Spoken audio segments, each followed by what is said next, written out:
Well, greetings, imagination connoisseurs. It is I, your Duke of Dope Discourse, your master of fun and wonder, your viceroy of verisimilitude, and lest we not forget, your existential Mr. Rogers, Robert Meyer Burnett, with this, an addendum, a special feature, perhaps a what would we call it? Something, a footnote. A footnote to Robservations, episode number 510. Sometimes I do things, you screw up. Technically, stuff goes on. I mean, the hair clearly is a mistake today. I got to get a haircut, but hey, you know what? Maybe I should just turn my head into a hair farm and go for like the super Conan O'Brien thing. I don't know. But anyway, when I did my show today, there were super chats. People sent in some generous super chats, and I missed them. It was a technical snafu on my end, and I apologize. So I thought I would do an addendum where I answer all of your super chats specifically, and because the contributions that people make to the channel, not just monetarily through tips and super chats, but also through videos, through letters people write me, they are very much appreciated, and I never want it to ever be said that I was not appreciative. So I decided to make this extra video to put up just to answer the super chats that were missed today because of my ineptitude. So I want to start out with Sister Harrow sent in a super chat and said, "Hey RMB, great channel. Something small to help out." Well, Sister Harrow, there's no such thing as small on YouTube. I just appreciate that you wanted to support the channel that way, and I want to thank you for your ongoing support and very kind words. They are much appreciated, so thank you. Ross Gecko sends in a super chat and says, "What was it like directing William Shatner in Free Enterprise? When do you think you'll release your ultimate director's cut? Will there be special features?" Well, the situation with Free Enterprise is it's owned by our investor.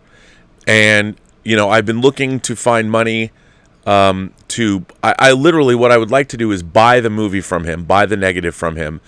And just so people know, there are the costs involved. If we redid Free Enterprise, I'd want to do it in 4K, obviously, and do a physical media release and also perhaps sell it to a streaming service.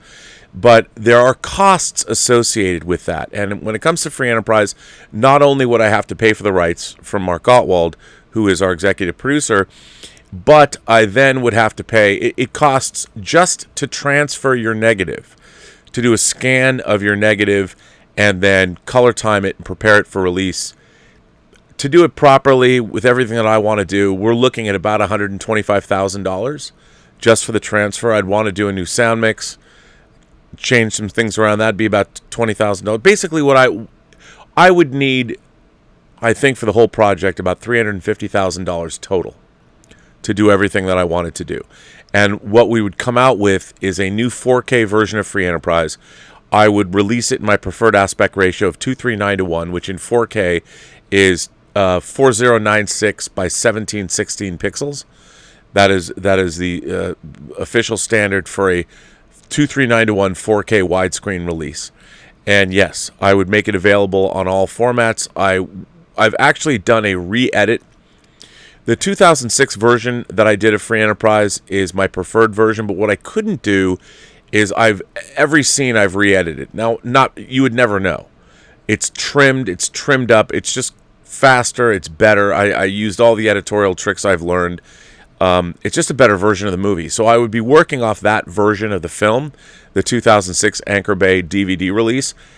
However, I would remove the opening crawl prologue that we put on there, which is funny, but I wouldn't keep it on there now. But the version that I would do, I would consider to be definitive. So there's no reason I would not want the 2006 version out there anymore after what I've done with this version, because there are things I do want to add. There's 2 scenes that I wanted to revisit, but I couldn't find the tapes. I'd have to find the negative, which I would do. There's an extra Claire scene with Audie England that was never put in any version of the film. And I would revisit the Logan's Run dream sequence, which I actually shot a lot more of, but I didn't really know how to cut it together back in 1998, 99. I didn't know how to make it work. Now I do. And then there's a few pieces of footage I would like to lay into the film that were just missing. Pieces of coverage, mostly Shatner coverage. There's 3 in particular that I can think about. And the film would actually, even though I would want to add things, it would actually be shorter than the 2006 version, only because of the editorial, let's call it compression. It's just a better movie. It feels more complete. You can see examples of this. I put 3 examples of it up on my YouTube channel. You can see it on the Burnettwork. There are 3. There's a playlist, a free enterprise playlist that you can look at. And the scenes are, one of the Shatner scenes was not in the original version of the movie. It was only in the 2006 version. And then you can see 2 other Shatner scenes. They have been entirely revisited. There's not one edit that is the same. You'd never be able to tell, though, but they just feel quicker and better, and they're more along the lines of what I wanted. So I wouldn't be doing wholesale changes or anything like that, but I do want to make the movie better than it was. So, and I know a lot of people really like the film, but I just think it can be better, especially for modern audiences. I'm not going to remove anything. Mark C. sent in a super chat and says, comic artist Michael T. Gilbert of Mr. Monster fame lives in Eugene, Oregon. I Twitter DM'd you a photo he posted yesterday. Oh, I'll have to look at that, Mark. I hope, I know that there is fires. There are wildfires outside of Eugene. I hope he is, in fact, safe. Wow. Cardinal Sin sends in a super chat and says, Rob, I sent you several emails. RE Howard Chicken option. Please reply ASAP. Cardinal Sin, I will do that. I did reply to you once about it. I think that, I keep looking at my wacky hair. I think one of the things that, here's what I've learned. What is an option? An option is, let's say you want to make a movie or a comic or a video game or something into a movie. In order to do that, in order to shop it around, you first have to obtain an option. And that is an option to purchase the rights of whatever the project is. And that option agreement, there's a certain amount of money that is paid, and that option agreement then sort of defines what the actual purchasing, what you get and how much the purchase price of all, say what you're buying a book.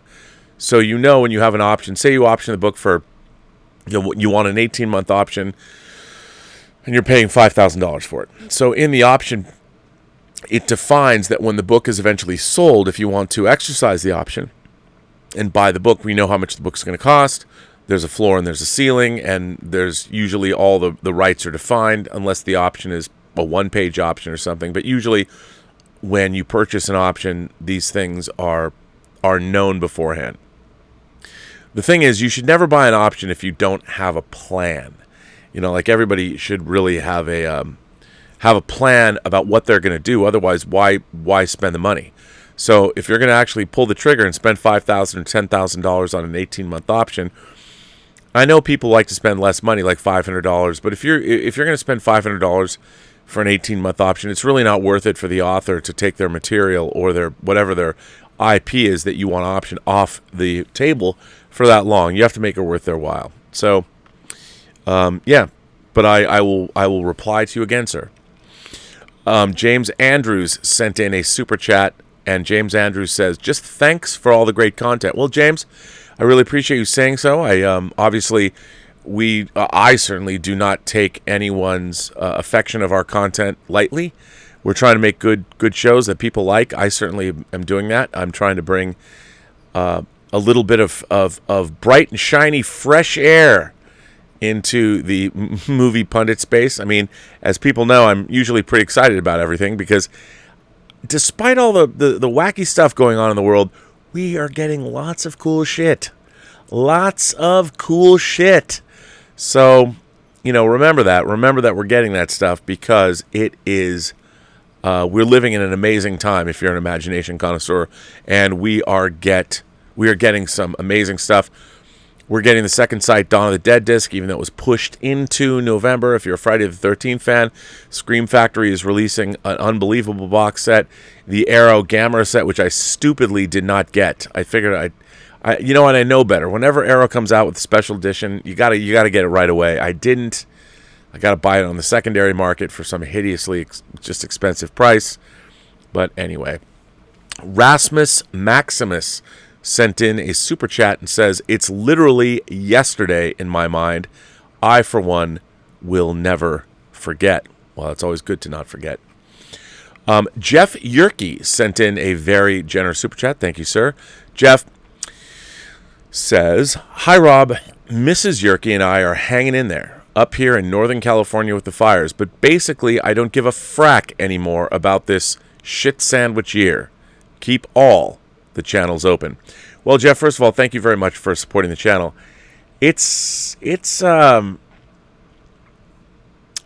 I don't know what to make of this year, quite frankly. I mean, on one hand, I've done some good work. Obviously, we've had some good news and also bad news about our film Tango Shalom, but now we're getting good news. So I finished a feature film this year that I produced and edited. I also produced special features for another film I produced, The Hills Run Red, which Scream Factory put out on Blu-ray. I've worked on 16 episodes of an upcoming Netflix animated series that's coming out in March of 2021.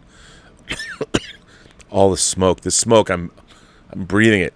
The air is heavy. But, it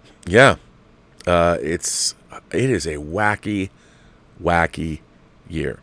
Ricky B sends in a super chat and says, "The Father, director Florian Zeller, screenplay for Florian Zeller." Oh, and Christopher Hampton. No wonder the movie looks good. The Father is a movie that has not been on my radar. It was something that Anthony Hopkins is in it. He's suffering from dementia, like he doesn't remember his daughter, or is his daughter playing a trick on him? It looks really, really good. Man, if Christopher Hampton wrote the screenplay, I bet it's pretty damn good. Torrin Atkinson sends in a super chat and says, "I filmed my scenes on the sci-fi comedy Time Helmet yesterday with Peter New. Now I can shave off the stash. But will I? TBD, find out on Indiegogo. Plug.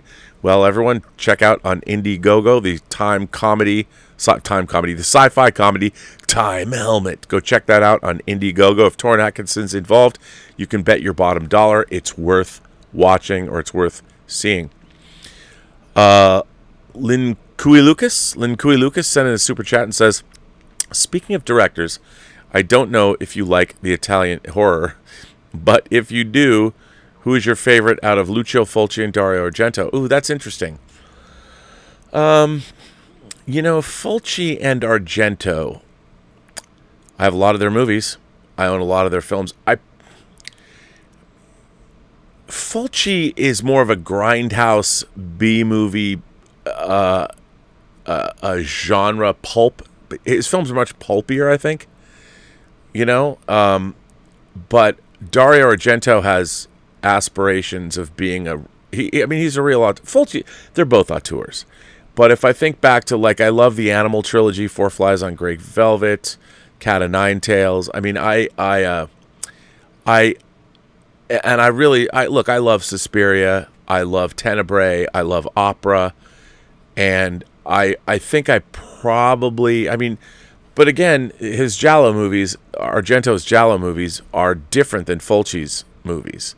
Like Gates of Hell or things like that. And I like them both, actually, for different reasons. I wouldn't want to not have one or the other. I like having them both. Professor X Parrot sends in a super chat and says, "Hi, Robert. Could you please explain why you cover The Prisoner in a different order? I'm 6 episodes in my first viewing. Am I watching it wrong? Love the show." Well, Professor X Parrot, you're asking a very good question. What Professor X Parrot is referring to is I have been doing a review show called 6 of 1 every week with Az, affectionately Heel versus Babyface. We all know him as Az. And the official order of The Prisoner, there's a few official orders. None of them work. I've hated them all. So what we decided to do was come up to reorder the show in what we think is a better order that makes more sense in the context of the whole series. Like, I have never liked having Big Ben come before the chimes of Big Ben come before Many Happy Returns, because the idea is out the door, and the chimes of Big Ben is just not as good as Many Happy Returns. So we decided to change the order in our order as sort of it's in a way it's an experiment, because we've had people come in and say, like your order, but you might want to consider this, and there's different dates and things like that. So That's why we did that. And Lynn Cool Lucas sends in another chat. Thank you so much for supporting the channel. What do you think of the spotty use of Dolby Vision on catalog releases from major studios, while labels like Arrow, Blue Underground, and Second Sight make it a priority, seeing as it's superior to HDR10 and HDR10+? Well, this is very interesting. So, for anyone who's a physical media fan, HDR10 and HDR10+ and Dolby Vision are the high dynamic range formats. And the reason that Dolby Vision is the best is Dolby Vision is constantly updating through firmware. Not firmware, but it's updating through its own metadata. So I don't know what I'm saying. So on the metadata for Dolby Vision, it's constantly adjusting all of the levels, the color, to make it look good from scene to scene, because not every scene is obviously daytime scenes, nighttime scenes, action scenes. The way these things work, Dolby Vision uses a constant stream of metadata to change things to optimize what's going on. HDR10 does not do that. HDR10 Plus does a little bit of that, but not to the extent of Dolby Vision.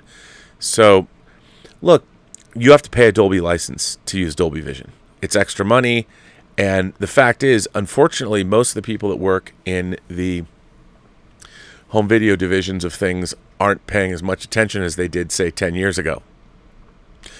And I don't like it. Whereas boutique labels, and if I was able to do free enterprise, I would make sure we did it with Dolby Vision, because you want it to be done properly. And to me, the way you do it properly is with Dolby Vision. You know, when you have to have metadata completely changing or giving information to your screen, your player and your screen, so you can get the best, most optimal picture possible. And you can't just have one like HDR10 is one global setting, whereas Dolby Vision takes into account what the scene's supposed to look like at any one time. So that's why Dolby Vision is way better than HDR10 or 10 Plus. And look, the problem is, do you want to pay for it? And boutique labels, what's happening with boutique labels is they're now the gold standard. The studios want to get out of physical media. As much as they want to say they support it, and kudos to places like Columbia for putting out beautiful 4K box sets. Universal put out the Hitchcock box set this week, so kudos to them for doing that. But the studios, make no mistake, they want to get out of physical media. Why bother? It's a pain in the ass. Manufacturing costs, shipping costs, they don't want to do it anymore. Universal's got Peacock. Warner Brothers has HBO Max. They want to get out. Disney has Disney Plus. Nobody wants to deal with physical media anymore. As much as I love it, as much as I love collecting, it is a waning format. And right now, the people that are going to keep going with it are boutique labels like Scream and Arrow and Indicator and Insignia and Mill Creek and their market that they're catering to. They sell through their material, and when they do special editions, they sell out. So, yeah, I think that's where we're at. Brendan Sheehy sends in a super chat and says, Rob, I miss quirky, ultra-stylized movies from the mid-aughts like Napoleon Dynamite, Garden State, and A Scanner Darkly. An inventive time for movies. I think there's always inventive movies. You just have to look out for them. Those are good examples. Really, it requires visionary directors doing those kinds of things. And, it's harder now. It's like streaming services. I think streaming services are doing there's been some really quirky stuff on Netflix that certainly lives up to those films. And it's just, you just have to find it, really. So, yeah. And, Buddington McGee sends in a super chat and says, Rob, I really hope you get the chance to do your Superman Returns documentary. Dying to see it. Why, I did. I did a 3-hour Superman Returns documentary. It's on the Superman Returns Blu-ray, and it's on the box set, the Superman box set that Warner Brothers put out. It's called Requiem for Krypton, and you can get it, and it's out there. It's floating around out there. And then also Brian's journals that we did, that Adam Robitel and I did. Adam Robitel, the director of Escape Room, he's in post on Escape Room 2. So Adam Robitel and I did those, and those are fun. Those are also on the discs. Well, ladies and gentlemen, boys and girls, kind folks, however you identify from across the 28 known galaxies, thank you for doing this. I once again apologize for the technical snafu that made me miss these generous super chats for everyone supporting the channel. I want to thank you very much. If you want to send me letters, please send them to the Burnettwork.net website. If you go to the website in the top right-hand corner, you can send me videos, or you can send me letters, which I read every day on the show. You can always tip over at Screen Elements. It's in the description, or you can send me super chats, and I promise I won't miss them live on the show. But when I do, I'll do these kinds of live programs. And again, this is an addendum to Robservations, episode number 510, airing on September 11th, 2020. Well, thanks very much to everybody. And remember, every person you meet has a story to tell that you have yet to hear. All you have to do is listen. And with that, I say to everyone, have a better day.